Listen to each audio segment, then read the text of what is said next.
Hi, I'm Nina Bailey and I'm the European Design Lead at Formica Group. In this video, I just want to share with you what we're introducing into our new spec collection in terms of wood grains, and also how we've tapped into the various trends and themes coming through, just to share with you what's new really. So the first thing I want to talk about is something I'm calling wood with wood. So we're seeing designers become much sort of bolder with their choice of wood, and they're becoming much more aware of how you can actually start to use wood grains and their different colours as a sort of colour palette like you would with solid colours. So starting to pair these woods together, whereas traditionally we would have seen in a space you'd sort of just want to flow with one wood grain. And now we're sort of seeing them combining and people starting to really understand how you can get a sort of really cosy and warm environment by doing that. So we're actually introducing 4 new walnuts into our range. We've got the refined walnut, the formal walnut, which are both the same sort of layout of wood, and in 2 very different tones.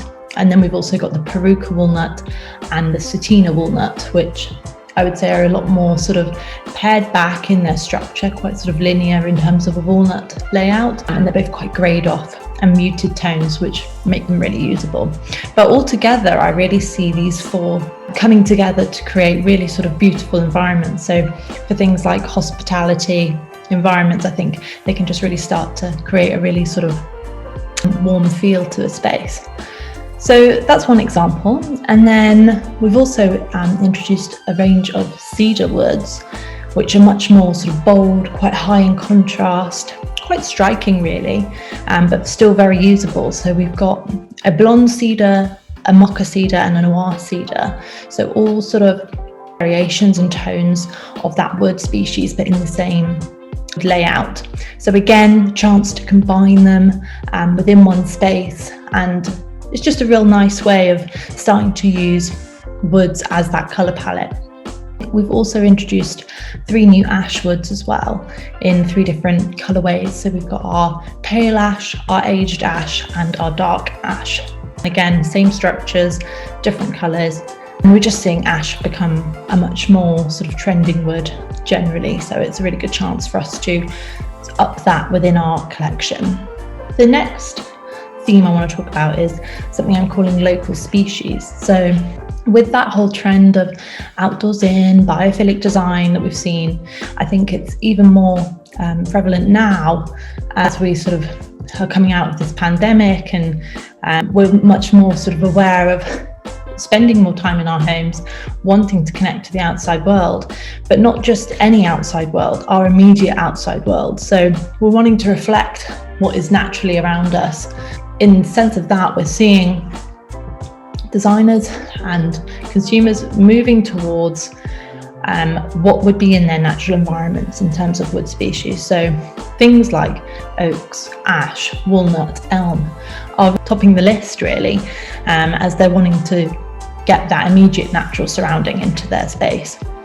So that's quite an interesting one. And linking to what we've done, we've actually developed 2 new elm woods, which are really soft, really pared back, very usable. So we've got the sund elm and the fjord elm, both in that very sort of muted and pale colour. They're really beautiful. And then obviously the oak, which we refer to at Formica as being sort of local hero of Europe woods really. And so we couldn't not develop anything for that section. So we've developed a sort of variety of things that are much more rustic. They're saw cut marks. So we've got things like our new carpentry oak and our quercus beige.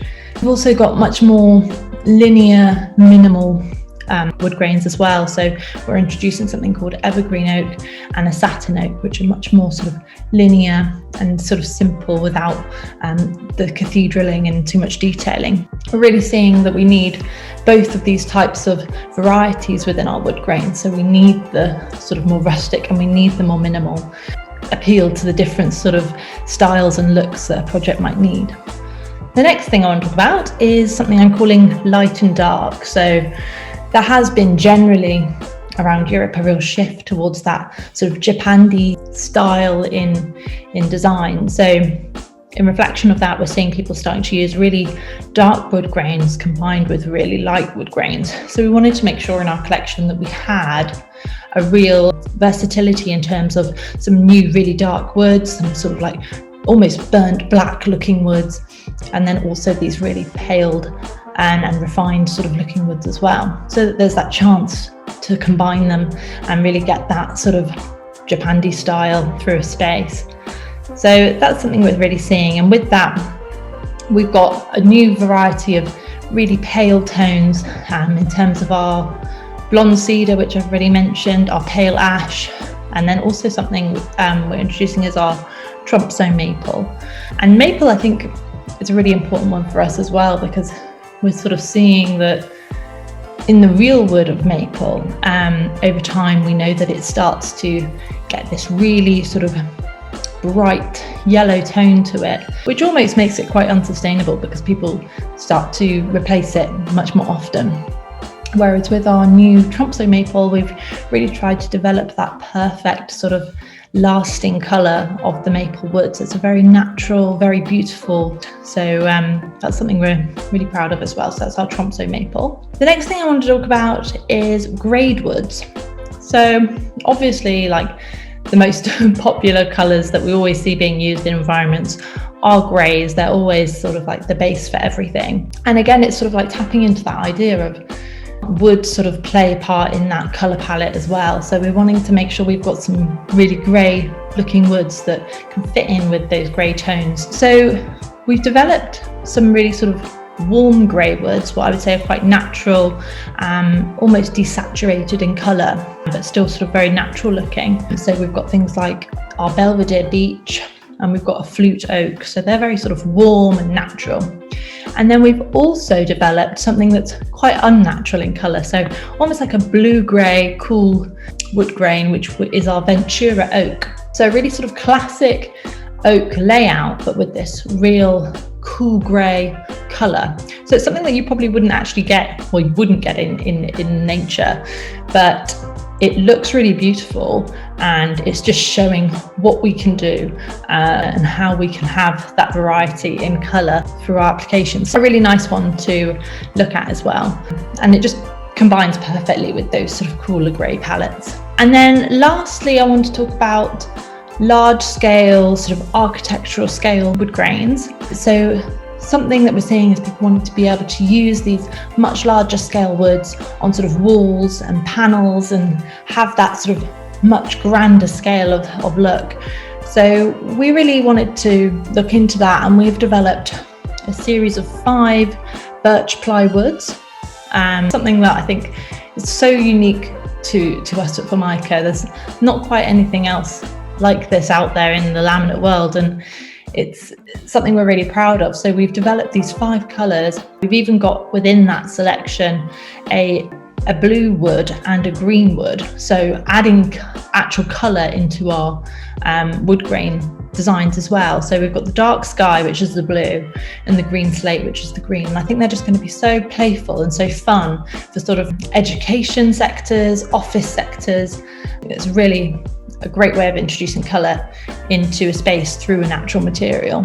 We've also got the raw birch ply, which is that sort of natural colour that you would expect from the birch plywood. And then we've got a whitewash, which is, as it says, a whitewashed colour. It's almost got tints of like a warm pink coming through. It's really beautiful. And we've got the black birch ply as well, which is very much dark on dark. It's so dark that the grain is quite subtle. So that brings me to the end of the introduction to our new wood grains in our spec collection. I hope you found this video useful and that you can go on to enjoy using our new wood grains. So that's it from me, and thanks for listening and watching. Take care. Bye.